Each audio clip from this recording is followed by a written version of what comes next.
Break के बाद अस्मिता में आपका एक बार फिर स्वागत है। बेशक नायिकाएं ग्लैमर और तड़क भड़क के साथ दर्शकों को बॉक्स ऑफिस की खिड़की तक लाने में कामयाब हो जाती हैं, लेकिन आज का वक्त थोड़ा मुख्तलिफ हो चला है। आज का दर्शक चाहता है मसाले के साथ कहानी भी, कुछ ऐसा जो सामाजिक चेतना का काम करे या एक नई सोच को जन्म दे।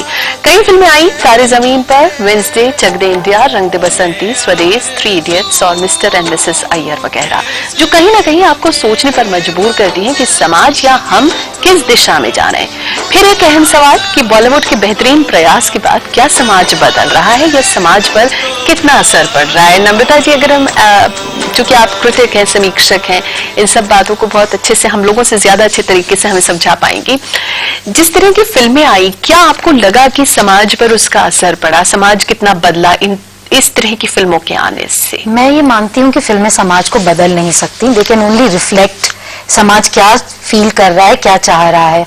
चक दे जैसी फिल्म आप ले लीजिए, मतलब उससे हॉकी, विमेंस हॉकी या हॉकी में कुछ फर्क नहीं पड़ा, लेकिन मैं उस फिल्म को बहुत अहम मानती हूँ again from a gender perspective. वो शाहरुख की फिल्म नहीं थी, वो हॉकी की फिल्म नहीं थी, वो इंडिया स्पोर्ट्स में जीत गया वो फिल्म नहीं थी। वो फिल्म थी उन लड़कियों के बारे में जो कि इंडिया के अलग अलग जगहों से आ रही हैं, अपनी परेशानियां लेकर आ रही हैं। मुझे उस फिल्म में जो जेंडर पर्सपेक्टिव उस लिहाज से आया था वो कहीं ज्यादा अच्छा लगा। मुझे याद है एक सीन में शाहरुख एक वन ऑफ द प्लेयर्स उसके साथ बैठता है एंड शी टेल्स हिम कि कैसे वो शादी के बाद उसको अलाउ नहीं किया जा रहा है खेलना। एक मोमेंट होता है जिसमें कि आप अपना पूरा थीम कह देते हैं, बता देते हैं, and I think it summed up for me that is one of the most feminist and gender sensitive films that I have seen of late. तो वो एक्सप्रेशन इंपॉर्टेंट है, वो कितना बदल देगा ये मैं नहीं मानती कि समाज में कोई रेवोल्यूशन सिनेमा ला सकता। हम औरतों को वैसा कैरेक्टर क्यों नहीं देते कि लोग औरतों की समस्याओं को समझने की कोशिश करें, उन समस्याओं को जिन पर आप, चाहे वो कन्या भ्रूण हत्या हो, चाहे वो दहेज हो, चाहे वो विधवा विवाह हो, इन चीजों पर हम क्यों नहीं आते? देखिए, सोशल इश्यूज पे फिल्म बनाना बहुत जरूरी है, बन भी रही हैं, लेकिन हमारा जो हम एक as a woman we are also playful, we are complex creatures, हम लोगों को बस आप एक सीरियस मोड में, ठीक है, देखिए बहुत जरूरी है समाज के हिसाब से, but there are facets to women which have to also come out. There is a film maker from Iran, her name is Tahmineh मिलानी।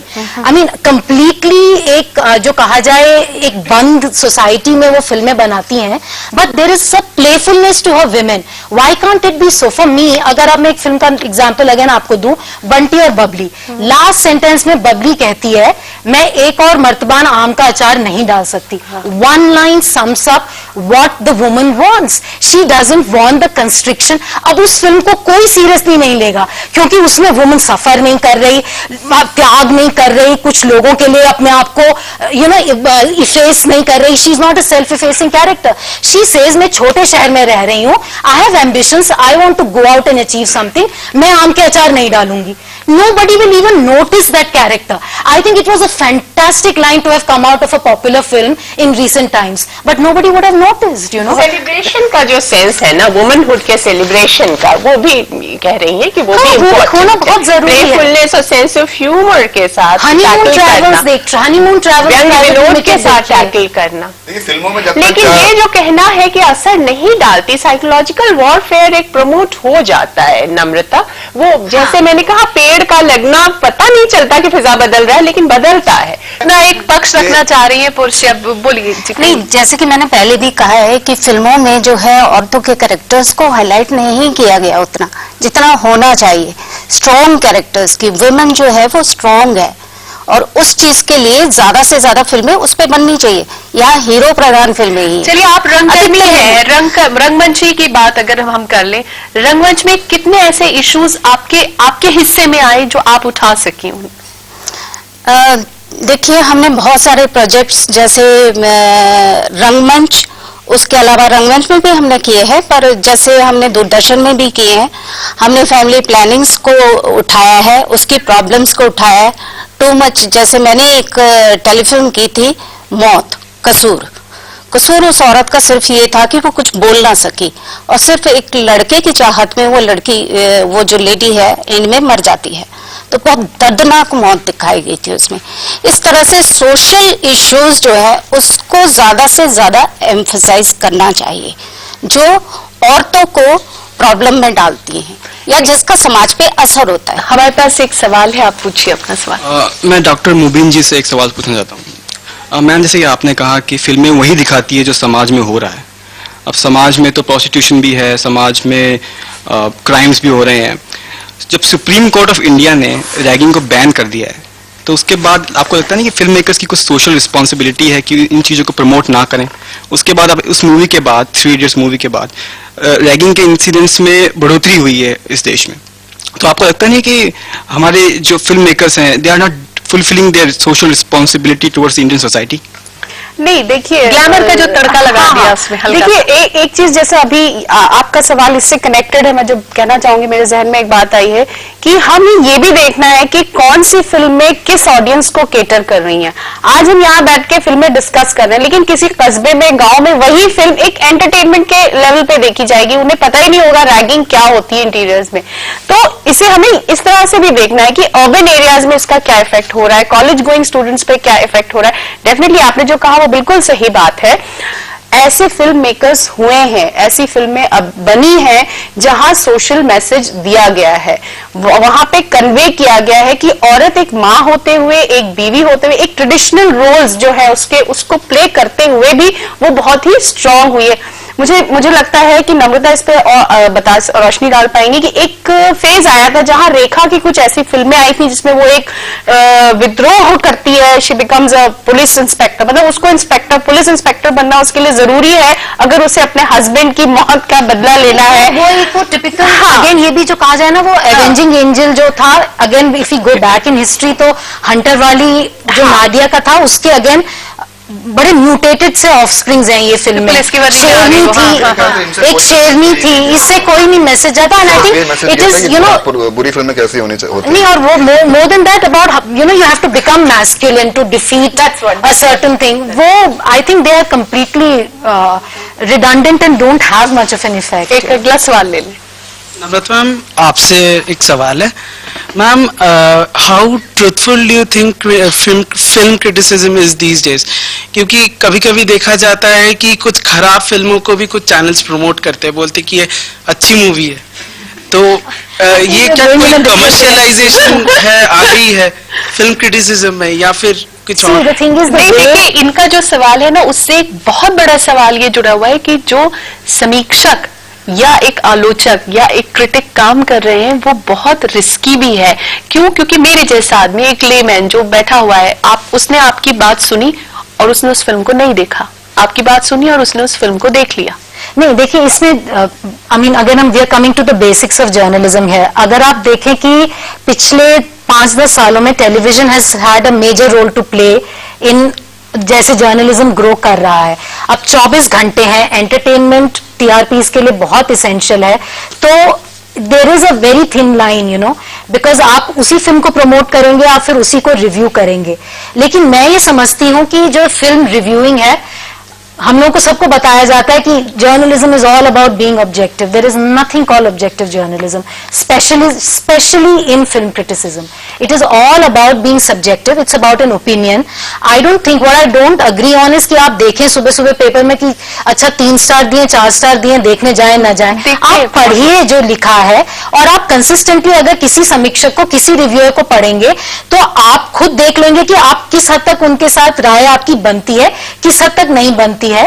कई बार आपको समीक्षक एक फिल्म में जो आपने नहीं देखा होगा कोई नई चीज लाके सामने दिखा देगा, कई बार जो आपको नहीं समझ में आता तो आप उसके खिलाफ भी बोलेंगे। लेकिन ये समझना कि फिल्म के रिव्यूज से फिल्म बने या ना बने, I think it's too far fetched.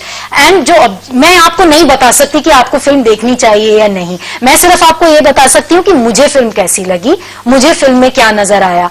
बाकी I think it's for the people to do it, you know. एक और जो समीक्षक और आलोचक वाला फर्क है ना, वो हम जानने की कोशिश जरूर करेंगे। लेकिन मेरा एक सवाल जो अनामिका जी है वो ये है कि क्या बहुत से लोगों का ये मानना है, प्रोड्यूसर्स हो चाहे वो डायरेक्टर हो, उनका ये कहना है कि अगर एक औरत को बहुत सशक्त भूमिका में दिखाया जाता है, मजबूत छवि वाली, तो वो बॉक्स ऑफिस की खिड़की पर जाकर कुछ कमाल नहीं कर पाती है। इसीलिए सेंस ऑफ ह्यूमर के साथ बहुत लोग डेंट लगाने की कोशिश कर रहे हैं। वो बहुत ज्यादा सुपर सीरियस होने पर कन्विंस नहीं करती।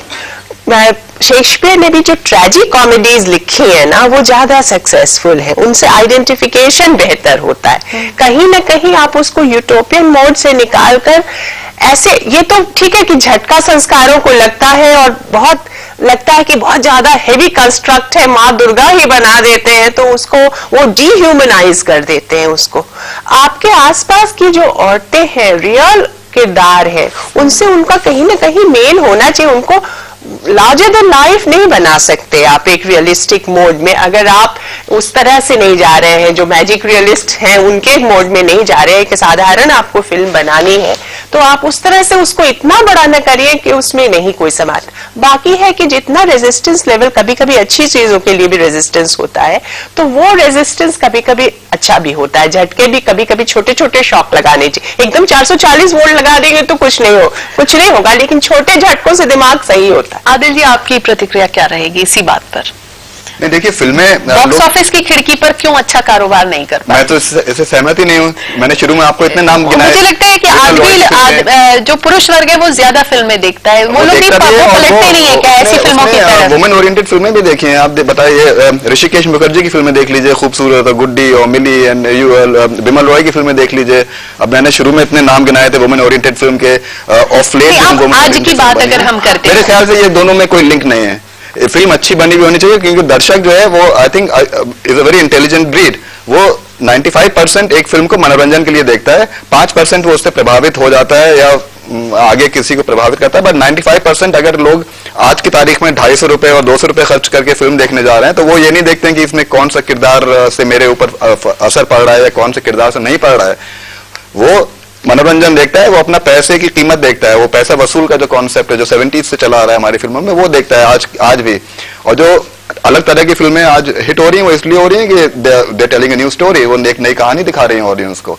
तो ऑडियंस अपना पैसा सोच समझ के, नम्रता जी का कहा हुआ सुन के फिर जाके खर्च करता है, प्योरली फ्रॉम मनोरंजन, केवल मनोरंजन की दृष्टिकोण से जाता है। वो कोई अपने अंदर, मैं कोई अगर कल फिल्म देखने जाऊंगा तो मैं अपने अंदर बदलाव लाने के लिए नहीं जाऊंगा, मैं इसलिए जाऊंगा कि एक फिल्म लगी है, मेरे पास समय है, समाज को बदलने का सिनेमा, आप सिनेमा पे मत डालिए। जैसे इन्होंने सवाल किया था about ragging, I don't think सारी जिम्मेदारी फिल्म मेकर की है। फिल्म मेकर, मतलब समाज में कुछ भी होता रहे वो अच्छा है, फिल्म मेकर को जो दिखा दे वो खराब हो गया।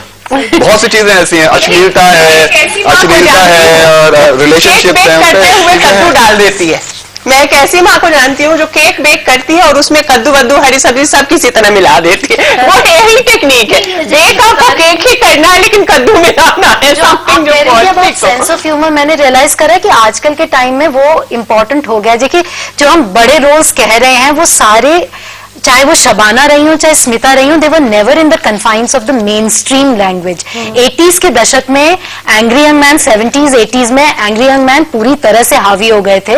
Women had been completely marginalised from mainstream, बहुत छोटा सा रोल हो गया था। और अब अगर आप देखें ना, वही जो प्लेफुलनेस, जो इंपॉर्टेंस आ गया, एक फिल्म थी honeymoon travels private limited, again nobody would talk of it as a feminist film, but उसमें जो रहमा सेन का कैरेक्टर था as a Bengali woman, it's so playful in its feminism. I mean, you know, here is a Bengali woman, you would have expected कि ये रविंद्र संगीत सुन रही होगी, and suddenly she turns back and hits at this person who's come to rob them, saying कि मैं तो छुपके से जूडो कराटे की क्लासेस में जाती थी। And there's this beautiful scene on the beach where she goes parasailing करने के लिए जाती है। तो वो एक जो वुमन एक सेंस ऑफ फ्रीडम को सोच रही है, एक सेंस ऑफ इंडिपेंडेंस फील कर रही है। I think that one scene just caught it, you know, in a very playful way, as she's saying. भी कुछ है, जैसे दीना पाठक और जोहरा सहगल, अब वो किस तरह से विजडम क्वोशंट को लेकर आती हैं विदाउट बीइंग प्रीची, इतने ह्यूमर के साथ वो अपने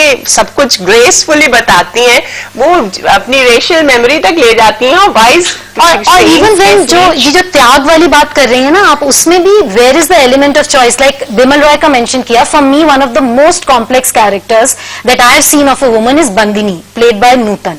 नाउ जब मैंने बचपन में पहले वो फिल्म देखी थी तो मुझे लगा था क्या एक आदमी की खातिर अपने को तबाह करके रख दिया, why doesn't she go off and marry Dharmendra. ये हम लोग सब जब थोड़ा सा हम लोग एक तरीके की थॉट्स थी उस समय, लेकिन जब मैंने उस फिल्म को 2 बार 3 बार देखा है तो मैंने ये रियलाइज किया है कि unlike other woman of substance who are sacrificing, this woman had a choice in every juncture, at every point. वो चूज करती है, कहीं पे कोई उसको आके नहीं लाद रहा है, उसके ऊपर सर्कमस्टांसेस उसके ऊपर लाद नहीं रही हैं। बातचीत का सिलसिला जारी रखेंगे। सिनेमा का रंगीन पर्दा समाज में घटित घटनाओं को बेहतरीन अदाकारों के जरिए समाज के हर तबके तक पहुंचाने की कोशिश में लगा हुआ है, लेकिन समाज का एक बड़ा हिस्सा, एक बड़ा विषय औरत, जिसे लोग एक सशक्त भूमिका में देखना चाहते हैं। कितने लोग प्रेरित होते हैं इस विचार से कि यही है शायद हमारा आज का एक और सवाल कि लोग औरत को लेकर किस तरह की फिल्में बनाना चाहते हैं, या अगर वो फिल्में बना रहे हैं तो क्या उसकी भूमिका की सार्थकता वो सिद्ध कर पाए हैं। ये social message, movies with social message, इसकी डेफिनेशन क्या है? Many girls who want to go to the glamour world, but it's the parents who say no, don't go, मत जाओ, वहाँ का दुनिया खराब है। ऐसा क्यों होता है? एक सक्षम रोल को नो मेकअप से क्यों लिंक करते हैं? अगर वो नो मेकअप रोल है तो वो सक्षम है, अगर उसने मेकअप लगाया तो वो सक्षम नहीं है।